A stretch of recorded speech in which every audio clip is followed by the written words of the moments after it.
Hello all, welcome back to శ్రీటమ్యాస్ vlogs. ఎలా ఉన్నారండి? అందరూ బాగున్నారా? నేను బాగున్నాను. మీరందరూ కూడా బాగుండాలని కోరుకుంటున్నాను.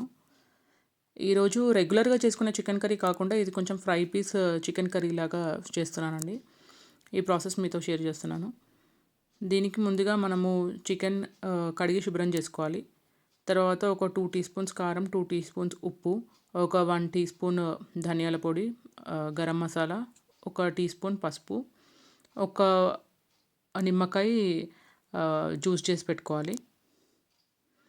ఇంకా ఇవన్నీ దీంట్లో వేసేయడమే. ఈ ఉప్పు కారం ఇవన్నీ మనం తీసి పెట్టుకునేవన్నీ దీంట్లో వేసేయాలి. దీంట్లోనే నిమ్మకాయ రసం కూడా వేసేస్తున్నా. ఇది వేసిన తర్వాత ఇంకా పెరుగు కూడా వేయాలి. 1 కప్, ఫుల్ 1 కప్ పెరుగు పడుతుంది.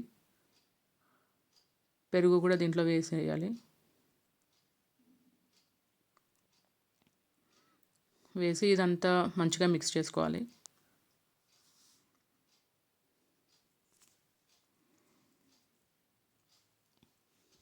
ఇదంతా మొత్తం ముక్కలకంతా కలిసేటట్టుగా మొత్తం మిక్స్ చేసి పెట్టుకోవాలి.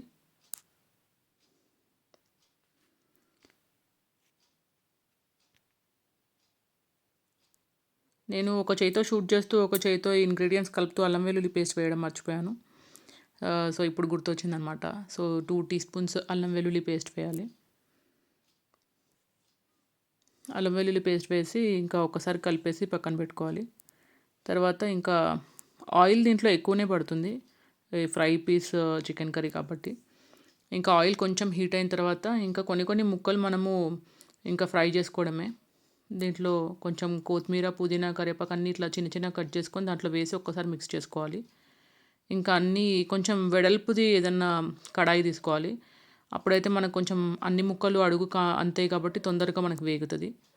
ఇట్లా అన్ని ముక్కలు కొన్ని వేస్తూ ఫస్ట్ ఇవన్నీ ఫ్రై చేసి పెట్టుకోవాలి.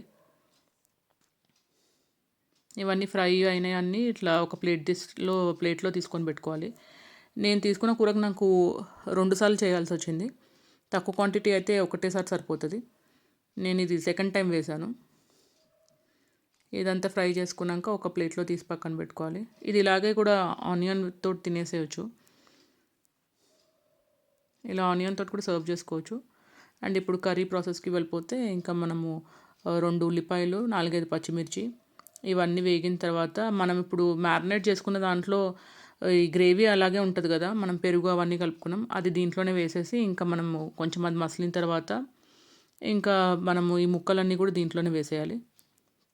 వేసి ఒక్కసారి కలిపి మూత పెట్టుకోవాలి. దీంట్లో కొంచెం తగినన్ని నీళ్ళు వేయాలి.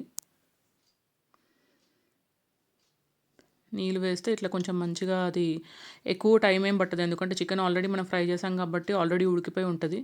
దీంట్లో జస్ట్ మనకి కర్రీలో కొంచెం టైం పడుతుంది అంతే. ఇంకా ఇట్లా మసిలిన తర్వాత ఆయిల్ పైనకి తేలుతుంది. పైనకి తేలినప్పుడు మనం కొంచెం కొత్తిమీర, పుదీనా, కరివేపాకు పైన నుంచి చల్లుకోవాలి. కొంచెం ధనియాల పొడి, గరం మసాలా 1 టీ స్పూన్ వేయాలి. అంతే, ఇంకా డిష్ అవుట్ చేసేసుకోవడమే. చాలా టేస్టీగా ఉంటుంది. ఇది తప్పకుండా ట్రై చేసేయండి. ఇది సమ్మర్లో ప్రిఫరబుల్ కాదండి, కొంచెం మనకి ఎక్కువ దాహంగా ఉంటుంది. ఈ సీజన్లో అయితే ఓకే, ఒకసారి ట్రై చేసేయండి. ఎలా వచ్చిందనేది నా కామెంట్ సెక్షన్లో తెలపండి. Thank you all.